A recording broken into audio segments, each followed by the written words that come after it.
আজকের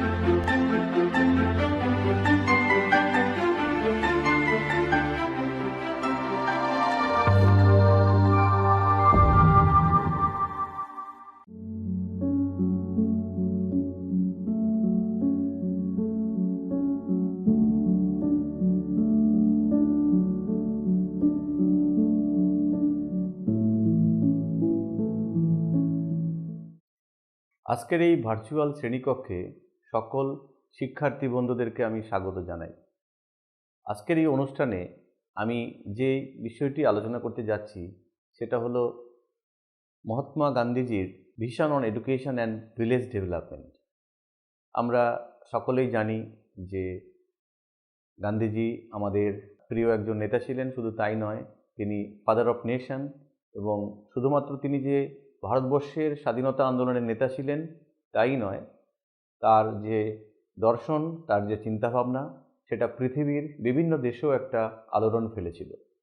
এবং তিনি শুধুমাত্র একজন স্বাধীনতা সংগ্রামীই নন, তিনি সারা পৃথিবীতে একটা অল্টারনেটিভ ওয়ে বা অল্টারনেটিভ পথ আমরা যদি বলি, দেখিয়েছিলেন তার অহিংস আন্দোলনের মধ্য দিয়ে। এবং তার চিন্তা ভাবনা শুধুমাত্র অহিংস আন্দোলনই নয়, এরকম সমাজ গঠনের ক্ষেত্রে এবং একটা দেশ গঠনের ক্ষেত্রে কি করে মানুষ স্বনির্ভর হয়ে উঠতে পারে বা মানুষের চিন্তা চেতনা কি করে গঠনমূলক হতে পারে, সেরকম অনেক দিক তিনি নির্দেশ করে গেছেন। তো আজকের এই আলোচনায় আমরা সেরকমই কিছু বিষয়কে তুলে আনবো, যেটা হচ্ছে যে ভিলেজ ডেভেলপমেন্ট। চলুন তাহলে দেখে নেওয়া যাক যে আমাদের জাতির পিতা মহাত্মা গান্ধীজির ভিশন এই গ্রামীণ পুনর্গঠন বা গ্রামীণ উন্নয়নের ক্ষেত্রে কেমন ছিল। শিক্ষার মাধ্যমে আত্মনির্ভরশীল এবং নৈতিক সমাজ গঠন ছিল মহাত্মা গান্ধীজির অন্যতম লক্ষ্য। স্বনির্ভর এবং স্থিতিশীল গ্রামীণ সমাজ গঠন, শিক্ষা এবং গ্রামীণ উন্নয়নকে একত্রিতকরণ করা। তিনি যখন বিদেশ থেকে পড়াশুনো সেরে ভারতবর্ষে আসলেন, সাউথ আফ্রিকাতে তিনি পড়াশুনো করতে গিয়েছিলেন এবং সেখান থেকে আসার পরে ভারতবর্ষে তখন ইংরেজ শাসন, এবং ইংরেজ শাসন আমলে তিনি এটা বুঝতে পেরেছিলেন যে ইংরেজরা সত্যিকারের উন্নয়ন কিন্তু ভারতবর্ষের মানুষদের জন্য চায় না। তারা শুধু সেটুকুই চেয়েছিল যেটুকু তাদের দরকার ছিল। তাদের দরকার ছিল কিছু কেরানি তৈরি করা, যারা ভারতবর্ষে তাদের শাসন কার্যকে পরিচালনা করতে সাহায্য করবে। তাদের দরকার ছিল কিছু শ্রমিক তৈরি করা, যারা তাদেরকে পরিষেবা দেবে। কিন্তু ভারতবর্ষের মানুষের কি দরকার, ভারতবর্ষের মানুষদের উন্নয়ন কেমন হতে পারে, ভারতবর্ষের গ্রামীণ উন্নয়ন কেমন হতে পারে, সেগুলো কিন্তু তাদের কাছে নেগলেক্টেড ছিল। এবং এই বিষয়টি কিন্তু খুব ভালো করেই কিন্তু গান্ধীজি অনুধাবন করেছিলেন, রিয়েলাইজ করেছিলেন। তার ফলে তিনি ধীরে ধীরে ভারতবর্ষের বিভিন্ন যে উন্নয়নের যে সমস্ত আঙ্গিক, তার নিরিখে কেমন হতে পারে সেই উন্নয়ন, তার একটা অল্টারনেটিভ দিক নির্দেশিকা কিন্তু তিনি দেবার চেষ্টা করেছিলেন। এবং তার সঙ্গে তিনি পরবর্তীকালে স্বাধীনতা আন্দোলনে যুক্ত হন। এবং তার ভারত ছাড়ো আন্দোলন আমরা জানি শুধুমাত্র ভারতবর্ষই নয়, সে সময় সারা পৃথিবীতে সাড়া ফেলেছিল। এবং তার যে অহিংস যে দর্শন, সেটাও কিন্তু সে সময় সারা পৃথিবীতেই প্রায় সাড়া ফেলেছিল। তো আজকে আমাদের মূল বিষয় সেগুলো নয়, আজকে আমাদের মূল বিষয় একটা স্থিতিশীল গ্রামীণ সমাজ গঠন। তিনি খুব ভালোই বুঝতে পেরেছিলেন যে ভারতবর্ষ হচ্ছে একটা দেশ যেখানে গ্রামের সংখ্যাই বেশি, এবং গ্রামীণ অর্থনীতি এবং আত্মনির্ভরশীলতা যদি না করা যায়, তাহলে ভারতবর্ষ একটা স্থিতিশীল দেশ হিসেবে সারা পৃথিবীতে আত্মপ্রকাশ করতে পারবে না। তাই তিনি গ্রামের যে গ্রামীণ উন্নয়ন, গ্রামের উন্নয়নের যে স্থিতিশীলতা এবং স্বনির্ভর মানুষ তৈরি করা, সেগুলোই ছিল তার অন্যতম লক্ষ্য। তাহলে এখানে যে গ্রামীণ উন্নয়নের যে ভিশন, সেই ভিশনের ক্ষেত্রে আমরা বলতে পারি যে গান্ধীজির যে চিন্তাভাবনা, সে চিন্তাভাবনা উল্লেখযোগ্য, এবং বর্তমান সময়েও কিন্তু তার যে চিন্তার বিভিন্ন প্রভাব কিন্তু আমরা বিভিন্ন জায়গায় গেলে লক্ষ্য করে থাকি। এখন কথা হলো যে শিক্ষার প্রতি গান্ধীজির দৃষ্টিভঙ্গি কেমন ছিল। কারণ আজকে যে আলোচনা আমি করতে যাচ্ছি সেখানে শিক্ষার সঙ্গে গ্রামীণ উন্নয়নের যে যোগাযোগ বা শিক্ষার সাথে গ্রামীণ উন্নয়নের যে সম্পর্ক, সেটাও কিন্তু এই আলোচনার মধ্যে উঠে আসবে। কারণ তিনি শিক্ষার উপরে জোর দিয়েছিলেন, এবং সেই শিক্ষা কিন্তু শুধুমাত্র আমাদের যে বিভিন্ন প্রতিষ্ঠান ভিত্তিক যে শিক্ষা, গতানুগতিক যে শিক্ষা, সেই শিক্ষার বাইরে উঠে তিনি শিক্ষার চিন্তাভাবনা করেছিলেন, যে শিক্ষা মানুষকে আত্মনির্ভরশীল হতে শেখায়, যার ফলে তার সেই বুনিয়াদী শিক্ষা কিন্তু অত্যন্ত গুরুত্বপূর্ণ। তাই শিক্ষা যেন আত্মনির্ভরতা এবং চরিত্র গঠনের হাতিয়ার হয়ে উঠতে পারে, এরকম শিক্ষা কিন্তু তিনি সেই বুনিয়াদী শিক্ষার মধ্য দিয়ে আমাদের ভারতবর্ষের মানুষদের দেখতে চেয়েছিলেন। শ্রমের মর্যাদা, নৈতিকতা, অহিংসার উপর জোর, এগুলো ছিল তার শিক্ষার অন্যতম বিষয়। এবং বাস্তব দক্ষতার জন্য হাতের কাজের ভিত্তিক শিক্ষা। এবং আমরা জানি যে বর্তমান সময়ে দাঁড়িয়ে ভারতবর্ষ জনসংখ্যার দিক থেকে অত্যন্ত জনবহুল একটা দেশ। আমরা এটা বলতে পারি যে ভারতবর্ষ হচ্ছে সবচাইতে জনবহুল দেশ। সারা পৃথিবীতে সবচেয়ে বেশি পপুলেশন এখানে। এবং গান্ধীজি সেই সময় যে চিন্তাভাবনা করেছিলেন, সেই চিন্তাভাবনাকে যদি খুব গঠনমূলকভাবে সেই সময় থেকে তার দর্শনটাকে নেওয়া যেত, গ্রহণ করা যেত, তাহলে ভারতবর্ষের মানুষ আজকে হয়তো এত বেকার থাকতো না। ভারতবর্ষের মানুষের বেকারত্ব তার অন্যতম কারণ হচ্ছে শিক্ষার সাথে কর্মভিত্তিক শিক্ষার যে অসামঞ্জস্য। আজকে স্কুল কলেজ বা বিশ্ববিদ্যালয়ে যে পঠন পাঠন হয়, সেই পঠন পাঠন কোথাও না কোথাও আমার মনে হয় যে বাস্তবমুখী নয়, কর্মমুখী নয়, যার ফলে শিক্ষিত বেকারের সংখ্যা বাড়ছে, কিন্তু দক্ষ কর্মীর কিন্তু অভাব হয়ে পড়ছে। এত সুন্দর বাস্তবটা কিন্তু তিনি খুব সুন্দর করেই রিয়েলাইজ করেছিলেন, যার ফলে তিনি এরকম একটা কর্মভিত্তিক শিক্ষার প্রচলন তিনি করতে চেয়েছিলেন, যার মধ্য দিয়ে এই গোটা ভারতবর্ষের গোটা জাতিকে আত্মনির্ভরশীল করে তোলা যায় এবং তার মধ্য দিয়ে তাদের চরিত্র গঠন হয়, তাদের শ্রমের প্রতি মর্যাদা তৈরি হয় এবং সেটার মধ্যে তাদের নৈতিকতার উন্নতি হয়। এবং যদি নৈতিকতার উন্নতি হয়, তাহলে তাদের যে অহিংস যে দর্শন, সেটার প্রতিও তাদের অনুরাগ তৈরি হয়। বাস্তবধর্মী শিক্ষার কথা তিনি কিন্তু বলেছিলেন। এখন কথা হলো যে শিক্ষার লক্ষ্য তাহলে কেমন হওয়া উচিত। আমরা যদি আমাদের মহাত্মা গান্ধীজির শিক্ষার লক্ষ্য নিয়ে আলোচনা করি, তাহলে দেখব প্রথমেই তিনি যেটা বলেছিলেন সেটা হচ্ছে যে শিক্ষার অন্যতম লক্ষ্য হচ্ছে মন, দেহ এবং আত্মার সর্বাঙ্গীন বিকাশ।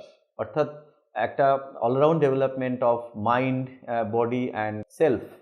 এই যে মাইন্ড, বডি এবং সেলফ, তার মধ্যে একটা ইন্টিগ্রেশন, এটা কিন্তু অত্যন্ত গুরুত্বপূর্ণ।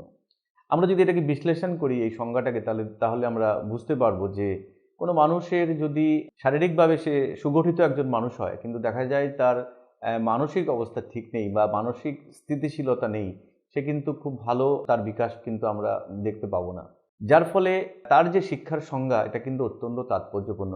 অর্থাৎ এখানে মন, দেহ এবং আত্মার যে সর্বাঙ্গীন বিকাশের কথা বলেছেন, সেই বিকাশ কিন্তু আজকের ডেটে দাঁড়িয়ে কিন্তু গুরুত্বপূর্ণ। কারণ এখন শিক্ষার যদি লক্ষ্য আমরা দেখি, সেখানে হলিস্টিক ডেভেলপমেন্টের কথা বলা হয়।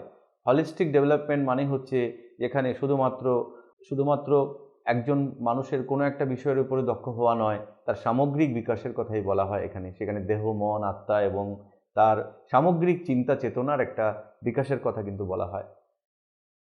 এবং শিক্ষার লক্ষ্যসমূহের ক্ষেত্রে তিনি দ্বিতীয়ত যে বিষয়টা গুরুত্ব দিয়েছিলেন, সেটা হচ্ছে আধ্যাত্মিকতাবাদ, অর্থাৎ স্পিরিচুয়ালিটি। আধ্যাত্মিকতার উপর গুরুত্ব এবং বস্তুগত ক্ষমতার উপর নয়। আমাদের ভারতবর্ষের এটা কিন্তু একটা ঐতিহ্য। আমাদের ভারতবর্ষের যদি আমরা বেদান্ত ফিলসফি দেখি, আমরা যদি আমাদের ভারতবর্ষের যত রকমের দর্শন আছে সেগুলো যদি দেখি, তাহলে দেখব ভারতবর্ষের মানুষের অন্যতম লক্ষ্য হয়েছে আধ্যাত্মিকতা, নিজেকে উত্তরণ করা। এই আধ্যাত্মিকতা মানুষকে একটা সঠিক মানুষ হিসেবে গঠন করতে সাহায্য করে, যেখানে শুধুমাত্র মেটেরিয়ালিস্টিক ডেভেলপমেন্ট নয়, মেটেরিয়ালিস্টিক ডেভেলপমেন্ট মানুষকে কুপথে নিয়ে যায়, মেটেরিয়ালিস্টিক ডেভেলপমেন্ট মানুষকে একজন অমানুষে পরিণত করতে পারে। কারণ যদি মানুষের মধ্যে চিন্তা, চেতনা, সেলফ রিয়েলাইজেশন না হয়, তাহলে কিন্তু সেই মানুষ বস্তুগত উন্নয়ন ঠিকই হয়, কিন্তু সে সত্যিকারের একজন মানুষ হয়ে উঠতে পারে না।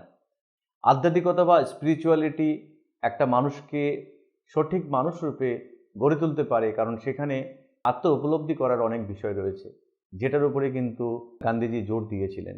এবং তিনি নিজেও একজন স্পিরিচুয়াল মানুষ ছিলেন এবং স্পিরিচুয়ালিটি তার বিভিন্ন প্র্যাকটিসের মধ্যে আমরা দেখেছি। তিনি সেরকম জীবনযাপন করতেন, অত্যন্ত সাধারণ জীবনযাপন করতেন, সাধারণভাবে থাকতেন, কিন্তু তার যে থিঙ্কিং সেটা কিন্তু অনেক হাই ছিল। তাহলে হাই থিঙ্কিং এবং সিম্পল লিভিং, এটা কিন্তু তার অন্যতম একটা দিক। এবং তৃতীয়ত হলো দক্ষতা ভিত্তিক শিক্ষার মাধ্যমে আত্মনির্ভরতা। আমি আগেই বলেছি যে গান্ধীজি সেই সময় ভারতবর্ষের যে প্রেক্ষাপট, সেখানে ইংরেজদের শাসন এবং সেখানে ভারতবাসীকে যদি সত্যি সত্যি সেই শৃঙ্খলা থেকে মুক্তি পেতে হয়, ভারতবাসীকে যদি সেই কুসংস্কার আচ্ছন্ন বিভিন্ন অশিক্ষা, কুশিক্ষা, বিভিন্ন দিক থেকে যদি মুক্ত করতে হয়, শুধুমাত্র যে প্রথাগত শিক্ষা, সেই শিক্ষার মাধ্যমেই কিন্তু সেটা সম্ভব নয়। তাই দক্ষতা ভিত্তিক শিক্ষার মধ্য দিয়ে মানুষের অর্থনৈতিক উন্নতি বা অর্থনৈতিক মুক্তির মধ্য দিয়ে একটা সুন্দর ভারতবর্ষ গঠন হতে পারে, সেটা কিন্তু তিনি আমাদের স্বাধীনতার পূর্বেই কিন্তু এই স্বপ্ন দেখেছিলেন। এবং তার সর্বোচ্চ যে শিক্ষার যে লক্ষ্য, সেটা হলো চরিত্র গঠন করা। আমরা জানি যে একটা মানুষের জীবনে সব কিছু হারিয়ে গেলেও সে ফিরে পেতে পারে, কিন্তু চরিত্র যদি কারো হারিয়ে যায় বা চরিত্র যদি কারো খারাপ হয়ে যায়, সেটা কিন্তু ফিরে পাওয়া যায় না। তাই আমরা মনে করি যে গান্ধীজির যে চিন্তা চেতনা শিক্ষাকে নিয়ে, সেটা আজকের ডেটে দাঁড়িয়েও কিন্তু অত্যন্ত গুরুত্বপূর্ণ। তিনি যে বেসিক এডুকেশন অর্থাৎ নৈতালিম শিক্ষার কথা বলেছিলেন, সেই নৈতালিম শিক্ষার অন্যতম বৈশিষ্ট্য হলো 7 থেকে 14 বছর বয়সীদের জন্য বিনামূল্যে বাধ্যতামূলক শিক্ষা। তাহলে তিনি কত বাস্তবধর্মী একজন মানুষ ছিলেন। তার কারণ স্বাধীনতার এত বছর পরে এসে আমরা এখন একটা 2009 সালে রাইট টু এডুকেশন অ্যাক্ট পেলাম। সে রাইট টু এডুকেশনের অ্যাক্টের কিন্তু মূল কথাই হচ্ছে 6 থেকে 14 বছর বয়স অবধি সকল শিক্ষার্থীদেরকে শিক্ষার আঙ্গিনায় আনতে হবে, এবং এটা হচ্ছে রাষ্ট্রের কর্তব্য। সেই চিন্তাভাবনা কিন্তু গান্ধীজি অনেকদিন আগেই দিয়েছিলেন।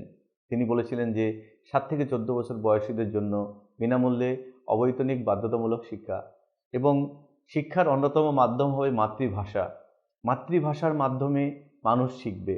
মাতৃভাষা মাতৃদুগ্ধ সমান, আমরা এই প্রবাদ বাক্য শুনেই কিন্তু বড় হয়েছি। তাই আমরা মনে করি একজন শিশু তার মাতৃভাষায় যে শিক্ষা, সেই শিক্ষা কখনো অন্য ভাষায় হতে পারে না। তার কারণ তার জীবনের প্রথম পথ চলা শুরু হয় মায়ের হাত ধরে, এবং তার যে সামাজিকীকরণ, সেই সামাজিকীকরণের অন্যতম যদি আমরা মাধ্যম বলি বা আমরা যদি এজেন্ট বলি, তিনি হচ্ছেন মা, তারপরে হচ্ছে ফ্যামিলি। সুতরাং সেখানে গান্ধীজি কিন্তু সেই মাতৃভাষায় শিক্ষার কথা বলেছিলেন। তার যে চরকা, তাঁত এবং কৃষিকাজের উপরে ভিত্তি করে শিক্ষার কথা বলেছিলেন, কারণ তিনি জানতেন যে ভারতবর্ষের বেশিরভাগ মানুষই হচ্ছে কৃষি কাজের সঙ্গে যুক্ত। তাই ভারতবর্ষের মানুষের শিক্ষার ভিত্তি কিন্তু কৃষিই হওয়া উচিত। অর্থাৎ কৃষি যদি শিক্ষার ফাউন্ডেশন হয়, তাহলে সেক্ষেত্রে কৃষির উন্নতি হবে, মানুষ আত্মনির্ভরশীল হবে এবং একটা সুন্দর ভারতবর্ষ গঠন করা যেতে পারে। তিনি সমতা এবং শ্রমের মর্যাদাকে উৎসাহিত করেছিলেন। তিনি নিজেও প্রচুর শ্রম করতেন, এবং তিনি মানুষের শ্রমের মাধ্যমে যে মানুষের যে উন্নতি, শ্রমের প্রতি মানুষের যে মর্যাদাবোধ, শ্রমের প্রতি মানুষের যে শ্রদ্ধা, সেটাকে কিন্তু বিভিন্নভাবে বিভিন্ন সময়ে কিন্তু দেখিয়েছেন। তার আশ্রমের মধ্য দিয়ে তিনি বিভিন্ন জিনিস উৎপাদন করা শুরু করেছিলেন। সেখানে তিনি দেখিয়েছিলেন যে কী করে আত্মনির্ভরশীল হওয়া যায়, এবং আত্মনির্ভরশীল হতে গেলে মানুষকে শ্রমের মর্যাদার মধ্য দিয়ে আত্মনির্ভরশীল হতে হয়। তাই আজকের দিনে দাঁড়িয়েও কিন্তু মহাত্মা গান্ধীজির যে মৌলিক শিক্ষা বা বেসিক এডুকেশন বা নৈতালিম, সেটা কিন্তু আমাদের কাছে অত্যন্ত দৃষ্টান্তস্বরূপ। আমি যে আলোচনাটা করছি সেটা হলো মহাত্মা গান্ধীজির যে শিক্ষা এবং শিক্ষার মাধ্যমে গ্রামীণ উন্নয়ন, সেখানে তার যে চিন্তাধারা কেমন ছিল, সেটাই আজকে আলোচ্য বিষয়। তো এই আলোচনা প্রসঙ্গে পাঠ্যক্রমের নকশা অর্থাৎ কারিকুলাম ডিজাইনটা একটু আলোচনা করা দরকার, যে তিনি কেমন কারিকুলামের কথা বলেছিলেন। প্রথমত তিনি হাতের কাজের কথা বলেছিলেন, অর্থাৎ শিক্ষার্থীদের জন্য কারিকুলামে হাতে কলমে শেখার একটা ব্যবস্থা থাকবে, যাতে করে তারা কর্মমুখী হতে পারে, যাতে করে তারা শিক্ষার শেষে তাদেরকে বেকার হয়ে ঘুরতে না হয়, তাদেরকে কর্মের প্রতি মর্যাদা এবং হাতের কাজের শেখার ব্যবস্থা কিন্তু সেখানে তিনি রাখতে বলেছিলেন। এবং দ্বিতীয়ত তিনি এই শিক্ষার ক্ষেত্রে মাতৃভাষার কথা বলেছিলেন। মাদার টাং অর্থাৎ মাতৃভাষার মাধ্যমে শিক্ষা কিন্তু তিনি বলেছিলেন, এবং আমরা জানি যে কোনো শিশু যখন প্রাথমিক শিক্ষায় শিক্ষিত হতে শুরু করে, সেখানে তার কাছে একটা অন্য ভাষা কিন্তু অত্যন্ত দুরূহ, এবং সেটা কিন্তু তার শিক্ষার ক্ষেত্রে একটা বাধা। কারণ হচ্ছে যে তিনি মায়ের যে ভাষা, সেটাও শিশুর ভাষা, এবং সেই ভাষায় যদি শিখতে পারে, তাহলে সেই শিক্ষা অনেক সহজ সরল হয়, এবং সে শিক্ষাকে কিন্তু আনন্দ অনুভব করে। সেখানে যদি অন্য ভাষায় তাকে শিখতে হয়, সেই শিক্ষা কিন্তু কখনোই সে আনন্দ অনুভব করবে না। তাই মাতৃভাষার মাধ্যমে শিক্ষার কথা তিনি বলেছিলেন, এবং তার সঙ্গে বিজ্ঞান, গণিত, অর্থাৎ শুধুমাত্র মাতৃভাষার মাধ্যমে শিক্ষাই নয় বা শুধু হাতের কাজ নয়, সেখানে উন্নত শিক্ষা মানে হচ্ছে সেখানে বিজ্ঞান চর্চা থাকবে, সেখানে গণিত চর্চা থাকবে, অর্থাৎ সেগুলোরও ব্যবস্থা রাখার কথা তিনি কিন্তু বলেছেন।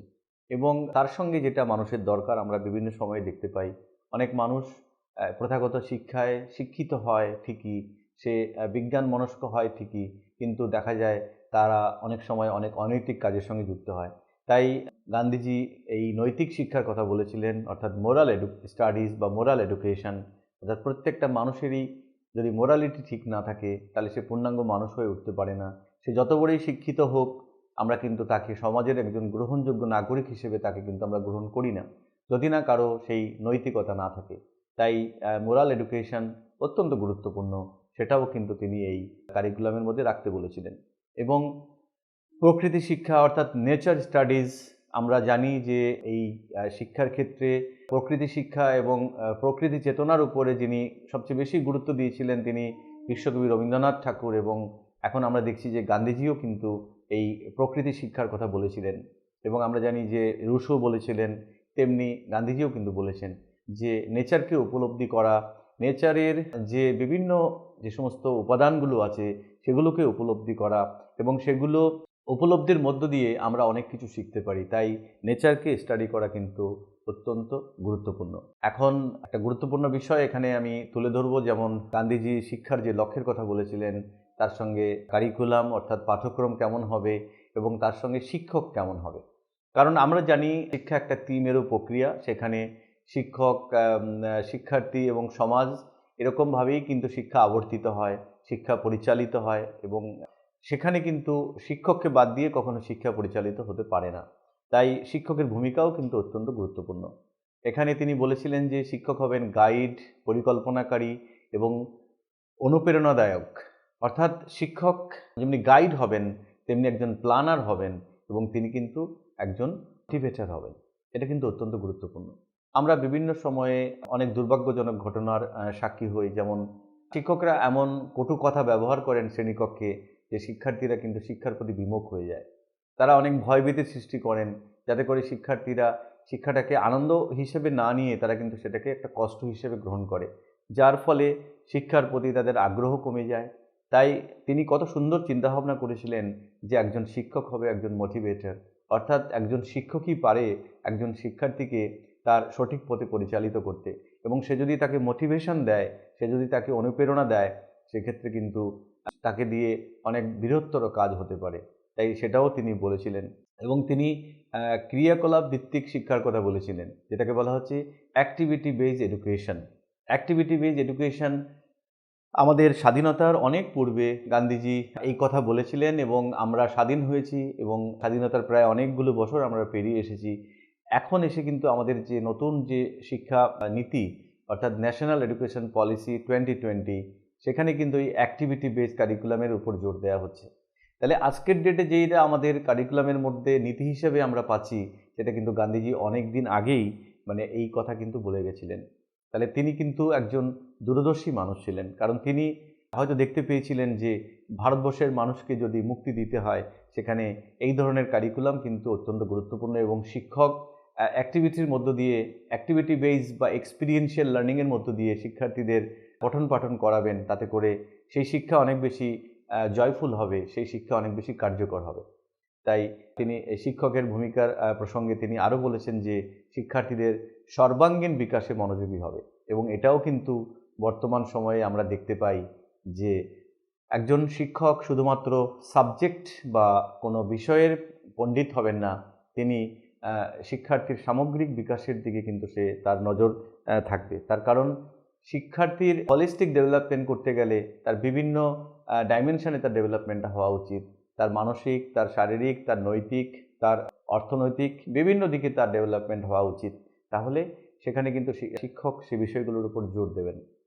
এবার আসুন দেখে নেওয়া যাক যে শিক্ষা এবং অহিংসা, যেহেতু তিনি অহিংসার পূজারী ছিলেন, এবং তিনি তার ছাত্র অবস্থা থেকেই কিন্তু আমরা দেখতে পেয়েছি বিভিন্ন ঘটনায় আমরা দেখেছি যে তিনি সেই সময় যখন সাউথ আফ্রিকাতে যখন সাদা কালোদের মধ্যে একটা বিভেদ চলছিল, তখন যখন কালো মানুষদেরকে বিভিন্ন রকমভাবে নেগলেক্টেড করা হতো, তখন তার প্রতিবাদও তিনি করেছিলেন, এবং সেটা কিন্তু সেই প্রতিবাদটা কিন্তু একেবারে অহিংসার মধ্য দিয়ে করেছিলেন। নন ভায়োলেন্স তার একটা অ্যাপিল ছিল, নন ভায়োলেন্স তার প্রোটেস্ট ছিল, এবং পরবর্তীকালে তিনি যখন ভারতবর্ষে এলেন, সেই নন ভায়োলেন্সই এক হাতিয়ার হয়ে উঠল স্বাধীনতা সংগ্রামের ক্ষেত্রে। এবং আমরা জানি লাখো লাখো মানুষ তার সেই নন ভায়োলেন্স যে আন্দোলন, সেখানে কিন্তু যোগদান করেছিল এবং ভারতবর্ষ স্বাধীনতার ক্ষেত্রে সেটা কিন্তু একটা অনস্বীকার্য বিষয় হয়ে দাঁড়িয়েছিল। তাই শিক্ষার সাথে এই অহিংসতার কি সম্পর্ক রয়েছে সেটাও একটু আমাদেরকে দেখা দরকার। এখানে শিক্ষার মূল ভিত্তি হচ্ছে অহিংসা। আমরা বিভিন্ন সময়ে দেখি অনেক মানুষ শিক্ষিত হয় ঠিকই প্রথাগতভাবে, কিন্তু অনেক হিংসা বা অনেক এই ধরনের বিষয়ের সঙ্গে তাদের কিন্তু যোগ আমরা দেখতে পাই বিভিন্ন সময়। কিন্তু গান্ধীজি কিন্তু শিক্ষার ভিত্তিই বলেছেন অহিংসা, অর্থাৎ non violence is the foundation of education. তাহলে শিক্ষা যেখানে সেখানে কিন্তু হিংসা আসা কখনোই কাম্য নয়। শিক্ষা অবশ্যই অহিংসার সঙ্গে যুক্ত থাকা উচিত এবং গণতান্ত্রিক নাগরিকত্ব এবং নৈতিক আচরণকে উৎসাহিত করে। গণতান্ত্রিক নাগরিকত্ব মানে ডেমোক্রেটিক সিটিজেন তৈরি করা, যেটা আমাদের যে কনস্টিটিউশন পরবর্তীকালে তার মধ্যে আমাদের যে প্রস্তাবনা, সেই প্রস্তাবনার মধ্যে কিন্তু এই বিষয়গুলোকে রাখা হয়েছে। এবং শোষণমুক্ত শিক্ষা ব্যবস্থার উপরে জোর দেওয়া হয়েছে। আমরা জানি যে শিক্ষার নামে অনেক সময় বিভিন্ন জায়গায় শোষণ হয়ে থাকে, শিক্ষার নামে প্রহসন হয়ে থাকে, সেগুলোকে তিনি কিন্তু থেকে বেরিয়ে এসে একটা শোষণমুক্ত শিক্ষার কথা তিনি বলেছেন। এখন আমরা দেখব যে আজকের যে মূল বিষয়, সেখানে মহাত্মা গান্ধী এবং গ্রামীণ উন্নয়ন।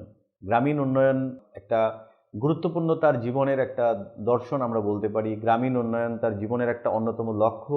তার কারণ তিনি এই বিষয়টা উপলব্ধি করেছিলেন যে ভারতবর্ষের মানুষের শুধু স্বাধীনতা নয়, মানুষের বিভিন্ন রকমের বিষয় থেকে স্বাধীনতা পেতে হবে। শুধু ইংরেজদের থেকে স্বাধীনতা নয়, ভারতের মানুষদেরকে কুসংস্কার, ভারতের মানুষদেরকে অশিক্ষা, ভারতের মানুষদের বিভিন্ন রকমের ব্যাধি এবং সামাজিক ব্যাধি বিশেষ করে, সেগুলো থেকে যদি মুক্তি আনতে হয় তাহলে মানুষকে আত্মনির্ভরশীল করতে হবে এবং মানুষকে অর্থনৈতিকগতভাবে আত্মনির্ভরশীল করতে হবে। তাই তার দৃষ্টিভঙ্গি ছিল মানুষকে বিভিন্ন পেশার মধ্য দিয়ে তাকে আত্মনির্ভরশীল করে তোলা এবং আত্মনির্ভরশীল গ্রামীণ উন্নয়ন, সেটা কিন্তু অত্যন্ত গুরুত্বপূর্ণ। এখানে তার মূল লক্ষ্য ছিল গ্রাম যেন দেশের মেরুদণ্ড হয়ে ওঠে, অর্থাৎ village must be the backbone of the nation. তিনি এই স্বপ্ন দেখেছিলেন এবং সেই স্বপ্নকে বাস্তবায়িত করার জন্য তিনি অনেক গুরুত্বপূর্ণ ভূমিকাও গ্রহণ করেছেন। আমরা জানি তার যে সেবাগ্রাম প্রকল্প, তার যে নৈতালিন, এই বিভিন্ন বিষয়ের মধ্য দিয়ে যদি আমরা পর্যালোচনা করি, তার যে সেগুলোর মধ্যে দিয়ে আমরা দেখতে পাবো যে কীভাবে তিনি একটা গ্রামীণ ব্যবস্থাকে স্ট্রেনদেন করতে চেয়েছিলেন এবং সেখানে স্থায়িত্ব, অংশগ্রহণ এবং বিকেন্দ্রীকরণের উপর জোর দিয়েছিলেন। তিনি তখন থেকেই চিন্তাভাবনা করেছিলেন যে কোনো পাওয়ার বা কোনো পলিটিক্যাল পাওয়ার যেন সেন্ট্রাল না হয়, সেটা যেন ডিসেন্ট্রালাইজ করা যায়। কারণ আমরা আজকে দেখতে পাই ভারতবর্ষের যে সমস্ত বড় বড় শহরগুলো রয়েছে সেখানে পাওয়ার সেন্ট্রিক সেই শহরগুলো, সেখানকার পলিটিক্যাল পাওয়ারটাও সেটাকে কেন্দ্র করেই হয়, যার ফলে গ্রামের মানুষদের অনেক অবহেলা করা হয় এবং এই শহরের পাওয়ার সেন্টার হওয়ার ফলে গ্রামের মানুষরা তাদের অর্থনৈতিক জীবিকার জন্য, তাদের বেঁচে থাকার জন্য তারা শহরমুখী হয়, যার ফলে একটা migration, rural two urban migration সবসময় কিন্তু একটা ট্রেন্ড আমরা লক্ষ্য করে থাকি। তা আজকে যদি আমরা গান্ধীজির চিন্তাভাবনাটাকে দেখি তাহলে দেখব যে তিনি যে সময় ভেবেছিলেন এবং সত্যি সত্যি যদি পাওয়ার ডিসেন্ট্রালাইজ করা যেত তাহলে হয়তো মানুষের শহরমুখী এই মাইগ্রেশনকে আটকানো যেত। আজকে তার ভিশন অন ভিলেজ যদি আমাদেরকে ভালো করে পর্যালোচনা করতে হয় তাহলে গ্রাম স্বরাজ বা গ্রামীণ স্বশাসন এটা ভালো করে বুঝতে হবে। গ্রাম স্বরাজ এবং গ্রামীণ স্বশাসন বলতে গান্ধীজি অ্যাকচুয়ালি এক্স্যাক্টলি কী করতে চেয়েছিলেন। তিনি প্রতিটি গ্রাম স্বনির্ভর প্রজাতন্ত্র হবে, অর্থাৎ প্রতিটি গ্রাম হবে এক একটা স্বনির্ভর প্রজাতন্ত্র। অর্থাৎ আমরা যদি একটা গ্রামকে যদি একটা ইউনিট ধরি, একটা গ্রামকে যদি আমরা একটা সেন্টার ধরি, তাহলে তারা নিজেরা যাতে কারো ওপর নির্ভরশীল হতে না হয়, অর্থাৎ সেখানকার মানুষদের যে উৎপাদিত পণ্য সেখানেই বিক্রি হবে, সেখানকার মানুষদের সেই গ্রামের একটা সরকার গঠন হবে, সেটা পঞ্চায়েতের ব্যবস্থার মধ্য দিয়ে হোক বা যে কোনো লোকাল গভর্নমেন্ট যেটাকে আমরা বলি, অর্থাৎ সেখানকার মানুষরা পার্টিসিপেট করবে সমস্ত বিষয়টাতে। যে পাওয়ার, যে পলিটিক্যাল পাওয়ার, সেই পলিটিক্যাল পাওয়ারের মধ্যে সমস্ত স্তরের মানুষের একটা প্রতিনিধিত্ব থাকবে। অর্থাৎ এখানে সেটাকেই তিনি বলছেন প্রতিটি গ্রাম হবে একটা স্বনির্ভর প্রজাতন্ত্র। এবং দ্বিতীয়ত তিনি বলেছেন যে স্থানীয় সরকার এবং সিদ্ধান্ত গ্রহণের স্বাধীনতা থাকবে। আমরা বিভিন্ন সময়ে দেখি আমাদের দেশের পাওয়ার ডিসেন্ট্রালাইজ না হওয়ার ফলে অনেক সিদ্ধান্ত কিন্তু সেই কেন্দ্রীয় স্তরে নেওয়া হয়। সেন্ট্রাল গভর্নমেন্ট অনেক সিদ্ধান্ত নিয়ে থাকে, সেই সিদ্ধান্তগুলোকে যখন লোকাল স্তরে এক্সিকিউট করতে যাওয়া হয় তখন কিন্তু অনেক রকম অসুবিধা হয়, কারণ সেন্ট্রাল বা কেন্দ্রীয় স্তরে যে সিদ্ধান্তগুলো নেওয়া হয়েছিল সেগুলো লোকাল স্তরে কিন্তু সেগুলো খাপ খাওয়ানো যায় না। তার ফলে তিনি কিন্তু উল্টো দিক থেকে ভেবেছিলেন। তিনি বলেছিলেন যে গ্রামের সরকার, স্থানীয় সরকার তারাই সিদ্ধান্ত গ্রহণ করবে, স্বাধীনভাবে সিদ্ধান্ত গ্রহণ করবে। সেটা যদি, সেই স্বাধীনতা যদি দেয়া হয় তাহলে কিন্তু গ্রাম স্বনির্ভর হতে পারে। তাহলে সেই চিন্তাভাবনাও তিনি কিন্তু করেছিলেন এবং তার সঙ্গে সহযোগিতামূলক গ্রামীণ জীবনধারার গুরুত্ব দিয়েছিলেন। সেখানে কোঅপারেটিভ সিস্টেম, সহযোগিতা এবং কোঅপারেশনের মধ্য দিয়ে গ্রামীণ জীবনধারার গুরুত্ব কিন্তু আমরা সেই সময় তার বিভিন্ন কর্মের মধ্য দিয়ে তিনি যে উদ্যোগগুলো নিয়েছিলেন সেখানে আমরা দেখতে পাই। তা এই হচ্ছে গ্রামীণ স্বরাজ বলতে তিনি যে বিষয়গুলোকে তুলে আনার চেষ্টা করেছিলেন এবং তার সঙ্গে গ্রামীণ উন্নয়নের মূলনীতি। গ্রামীণ উন্নয়নের মূলনীতি আমরা যদি আলোচনা করি তাহলে দেখব সেখানে স্বরাজ যেমনি ছিল তার সঙ্গে ক্ষমতার বিকেন্দ্রীকরণ, যেটা আমি ইতিমধ্যেই বললাম যে decentralisation of power. Decentralisation of power মানে হচ্ছে যে গ্রামীণ যে প্রজাতন্ত্র বা গ্রামীণ যে স্বশাসিত যে ব্যবস্থা, সেখানে যারা সিদ্ধান্ত নিতে পারবে, তাদের মতো করে তারা সিদ্ধান্ত গ্রহণ করবে, সেই সিদ্ধান্তকে এক্সিকিউট করবে এবং গ্রামের মধ্যেই কিন্তু একটা আত্মনির্ভরশীল ব্যবস্থা গড়ে উঠবে। এবং গ্রামীণ শিল্পের প্রচার, গ্রামে অনেক শিল্প হয় আমরা জানি, যেই শিল্পের বাজারজাত ঠিকমতো হয় না, যার ফলে গ্রামের মানুষ শিল্পের মধ্য দিয়ে কিন্তু আত্মনির্ভরশীল হয়ে উঠতে পারে না। তাই অর্থনৈতিকগতভাবে যদি মানুষকে আত্মনির্ভরশীল হতে হয় সেই ক্ষেত্রে গ্রামীণ শিল্পের প্রচার হওয়া দরকার, যেটা তিনি বলেছিলেন। এবং সর্বদয় সবার কল্যাণ, এটা অত্যন্ত গুরুত্বপূর্ণ একটা কনসেপ্ট। আমরা দেখি বিভিন্ন দেশ অনেক সময় বিভিন্ন ধর্মভিত্তিক হয়, বিভিন্ন জাতিভিত্তিক হয়, কিন্তু গান্ধীজি ভারতবর্ষের মতো একটা দেশের জন্য, যেখানে সর্বধর্ম সর্বজাতি এত বৈচিত্র্যতা, সেখানে কিন্তু এই সর্বদয়ের কনসেপ্ট নিয়ে এসেছিলেন, যার কথা হচ্ছে সবার কল্যাণ করা এবং সম্পদের সংরক্ষণ। আমরা জানি আজকে সাস্টেনেবল ডেভেলপমেন্টের কথা বলা হয়েছে এবং সেখানে সম্পদ যাতে আমাদের পরবর্তী প্রজন্ম পেতে পারে, তাই তার সঠিক সংরক্ষণ, তার সঠিক ব্যবহার না হলে পরবর্তী প্রজন্ম হয়তো পৃথিবীতে এসে কোনো বেঁচে থাকার রসদ পাবে না। তাই তিনি সেই কথাও কিন্তু বলেছিলেন। আজকে গান্ধীজির যে গ্রামীণ উন্নয়ন, সেই গ্রামীণ উন্নয়ন বা তার চিন্তাভাবনা গ্রামীণ উন্নয়নে, সেটা ভালো করে বুঝতে গেলে আমাদের গ্রাম নির্মাণমূলক কর্মসূচি আমাদেরকে ভালো করে দেখতে হবে। অর্থাৎ কনস্ট্রাকটিভ যে প্রোগ্রামগুলো নেওয়া হয়েছিল সেখানে 1920 দশকে গ্রামীণ উন্নয়নের জন্য নেওয়া কর্মসূচিগুলি হলো যেমন খাদি উৎপাদন, স্বাস্থ্য এবং সাফাই, প্রাপ্তবয়স্ক এবং প্রাথমিক শিক্ষা এবং মহিলা এবং দলিতদের ক্ষমতায়ন। আজকের ডেটে যদি আমরা খুব সঠিকভাবে চিন্তাভাবনা করি তাহলে দেখব যে এই যে খাদি উৎপাদন, সেটা কিন্তু সেই সময় একটা কাউন্টার মুভমেন্ট মাধ্যমে তিনি তৈরি করেছিলেন ইংরেজদের বিরুদ্ধে। অর্থাৎ ইংরেজরা তাদের লাভজনক ব্যবসা এবং নীল চাষ করতে উৎসাহিত করতেন মানুষকে, কিন্তু সেই শ্রমিকদের কিন্তু তাদের উপযুক্ত মজুরি দিতেন না, যার ফলে তারা তাদের ব্যবসায়িক উদ্দেশ্যে ভারতবর্ষকে ব্যবহার করেছেন, কিন্তু আমাদের দেশের উন্নয়নের জন্য সেরকম চিন্তাভাবনা করেনি। তাই গান্ধীজি যে বিদেশি যে পণ্য বর্জন করার যে আহ্বান করেছিলেন, সেখানে বয়কট করেছিলেন এবং সেখানে খাদি উৎপাদনের মধ্য দিয়ে যাতে আমাদের দেশের উৎপাদিত জামা কাপড় আমরা পরতে পারি, কারো উপর নির্ভরশীল করতে না হয়, তাই তিনি সেই ব্যবস্থা নিয়েছিলেন। এবং আমরা জানি আজকের ডেটে দাঁড়িয়েও খাদি কত সুন্দর একটা ইনিশিয়েটিভ। তার সঙ্গে স্বাস্থ্য এবং সাফাই, পরিষ্কার পরিচ্ছন্ন থাকা, আমরা সেই গান্ধীজির কনসেপ্ট থেকে কিন্তু বর্তমান সরকার স্বচ্ছ ভারত অভিযানের ডাক দিয়েছে এবং এটা অত্যন্ত গুরুত্বপূর্ণ একটা প্রকল্প। এবং প্রাপ্তবয়স্কদের শিক্ষার কথা বলেছিলেন, অর্থাৎ অ্যাডাল্ট এডুকেশন, এগুলো কতদিন আগে তিনি চিন্তাভাবনা করে গেছেন। এবং এম্পাওয়ারমেন্ট অফ উইমেন অ্যান্ড দলিত, আজকের ডেটে দাঁড়িয়ে এখনও কিন্তু আমাদের দেশের মহিলা এবং দলিতরা অবহেলিত। বিকেন্দ্রীকরণ এবং গ্রামীণ উন্নয়নের ক্ষেত্রে স্থানীয় সম্পদের নিয়ন্ত্রণ এবং সিদ্ধান্ত গ্রহণ, কেন্দ্রীভূত ব্যবস্থার উপর নির্ভরতা কমানো এবং অংশগ্রহণমূলক শাসনের প্রচার। তাহলে এই যে বিকেন্দ্রীকরণের প্রশ্নে তিনি সেন্ট্রাল যে পাওয়ার, অর্থাৎ কেন্দ্রীভূত ব্যবস্থার উপর নির্ভরশীলতা কিন্তু ভীষণভাবে কমাতে বলেছেন, যার ফলে অংশগ্রহণমূলক শাসনের প্রচারের কথা তিনি বলেছেন এবং এগুলো কিন্তু অত্যন্ত গুরুত্বপূর্ণ বিষয়। এবং এখন আমরা যেটা দেখব সেটা হচ্ছে গ্রামীণ শিল্পের ভূমিকা।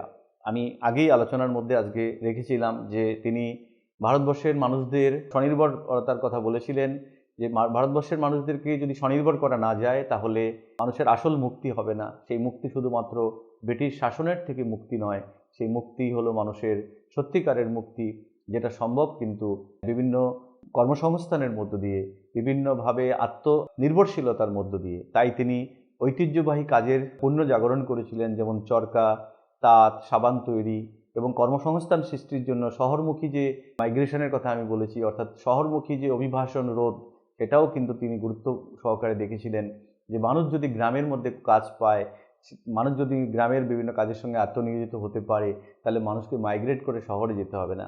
এবং স্বদেশি পণ্যের উপর গুরুত্ব দিয়েছিলেন তিনি, যেহেতু এই বিষয়গুলোকে স্বাধীনতার পূর্ববর্তী সময়ে এই বিষয়গুলোকে নিয়ে এসেছিলেন এবং চিন্তাভাবনাগুলো করেছিলেন, তাই তার অন্যতম লক্ষ্য ছিল বিদেশি যে পণ্য সেটাকে বর্জন করা এবং স্বদেশি পণ্যকে গ্রহণ করা। এখানে আলোচনার মধ্যে উঠে এসেছে যে গ্রামীণ উন্নয়নের ক্ষেত্রে নারীদের ভূমিকা সবচেয়ে উল্লেখযোগ্য। আমরা জানি যে কোনো দেশের জন্য আমরা যে টোটাল যে জনসংখ্যা, টোটাল যে পপুলেশন, তার অর্ধেক হচ্ছে নারী। সেই নারীরা যদি পিছিয়ে থাকে তাহলে সেই দেশের অর্থনৈতিক বা সামাজিক উন্নয়ন কখনো হতে পারে না। তাই নারীর ক্ষমতায়ন ভীষণভাবে দরকার। নারীর শিক্ষা এবং ক্ষমতায়নের উপর গুরুত্ব আরোপ করতে হবে এবং স্বাস্থ্য এবং সাফাই প্রচার এবং গঠনমূলক কর্মসূচিতে নারীদের অংশগ্রহণ করতে হবে এবং সমতায় বিশ্বাস এবং নারীদের সক্রিয় অংশগ্রহণ করতে হবে। এই জিনিস তিনি কতদিন আগে চিন্তাভাবনা করে গেছিলেন। আজকের ডেটেও কিন্তু আমরা দেখি যে যখন নারীদের বিরুদ্ধে নানান রকমের ডিসক্রিমিনেশন হয়, তখন কিন্তু আমাদের এই প্রশ্ন জাগে যে আজকের ডেটে দাঁড়িয়েও কিন্তু সেই নারীদের এম্পাওয়ারমেন্ট আমরা করে উঠতে পারিনি। তাই তিনি অনেক দিন আগেই কিন্তু গুরুত্ব সহকারে বিষয়টা দেখেছিলেন এবং তার যে সর্বদয় সবার কল্যাণ অত্যন্ত গুরুত্বপূর্ণ ভারতবর্ষের মতো দেশে, কারণ যেখানে জাতি, ধর্ম এবং যে বৈচিত্র্যতা, অর্থাৎ এত সংস্কৃতি, এত ধর্ম, এত কালচার পৃথিবীর খুব কম দেশেই দেখা যায়। তাহলে যেখানে এত বৈচিত্র্যতা, সেখানে কখনো আমরা বলতে পারি না যে এই দেশটা কোনো একটা ধর্মের ভিত্তিতে চলতে পারে, কোনো একটা পার্টিকুলার কোনো একটা জাতপাতের ভিত্তিতে চলতে পারে।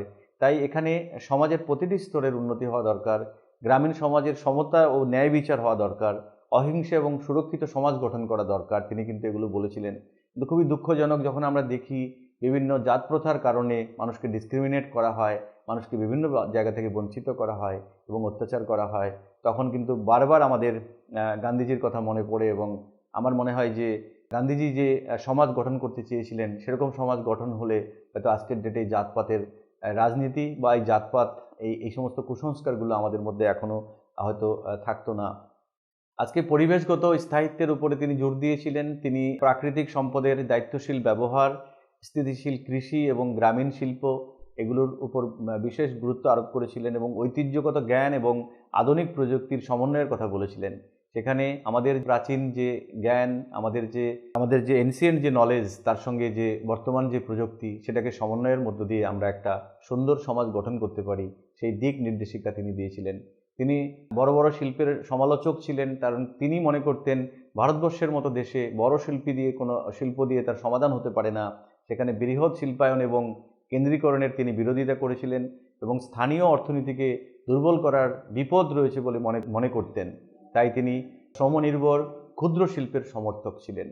এবং আমরা যদি দেখি তাহলে দেখব যে তিনি ভারতবর্ষের একটা প্যারালাল একটা যে গ্রামীণ যে স্বশাসিত সরকার, তার একটা রূপরেখা দিয়েছিলেন, যেখানে গ্রামগুলো আত্মনির্ভরশীল হবে, যেখানে গ্রামগুলো তাদের বেঁচে থাকার জন্য শহরে যেতে হবে না, বা কেন্দ্রীয় যে ক্ষমতা বা কেন্দ্রীয় সরকার তাদের উপর নির্ভরশীল হতে হবে না।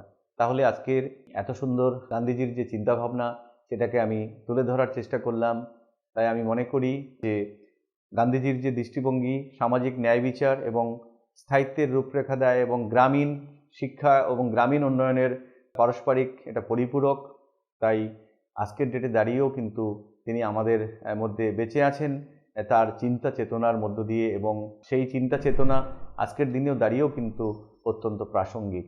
তাই আজকের এই আলোচনা আমি এখানে কিছু অ্যাক্টিভিটি রাখা হয়েছে, যে অ্যাক্টিভিটিগুলোর মধ্য দিয়ে আজকে যে আলোচনাটা এখানে হয়েছে সেটা আরও সুদৃঢ় করা যেতে পারে। যেমন গান্ধীজির নৈতালিম ধারণা কিভাবে আধুনিক শিক্ষা ব্যবস্থার সঙ্গে খাপ খাওয়ানো যেতে পারে, এবং বর্তমান বিশ্বায়নের মধ্যে বিকেন্দ্রীকরণ কিভাবে গ্রামীণ সম্প্রদায়কে শক্তিশালী করতে পারে, এবং গান্ধীজির গ্রামীণ আত্মনির্ভরতার দৃষ্টিভঙ্গি বর্তমান অর্থনৈতিক পরিস্থিতিতে বাস্তবায়নের কী চ্যালেঞ্জ রয়েছে, এবং আধুনিক শিল্পায়ন এবং গান্ধীজির ঐতিহ্যবাহী গ্রামীণ শিল্পের উপর গুরুত্ব দেওয়ার মধ্যে কিভাবে ভারসাম্য আনা সম্ভব হতে পারে। এই বিষয়গুলো আলোচনার মধ্যে দিয়ে আমাদের শিক্ষার্থীরা আরও বেশি এই বিষয় সম্পর্কে অবগত হতে পারে এবং বিষয়গুলো আরও স্পষ্ট হতে পারে। তাই আমি সকলকে অনুরোধ করব যে আপনারা এই বক্তব্যটা শোনার পর এখানে যে সমস্ত অ্যাক্টিভিটিগুলো রাখা হয়েছে সেগুলোকে যদি আপনারা একটু চর্চা করেন, তাহলে আরও সুন্দর একটা কনসেপ্ট কিন্তু আপনাদের ধারণা বা সে অবগত আপনারা এখান থেকে হতে পারেন। তাই সকলকে ধন্যবাদ জানিয়ে আমার এই বক্তব্যটা আমি এখানে শেষ করছি।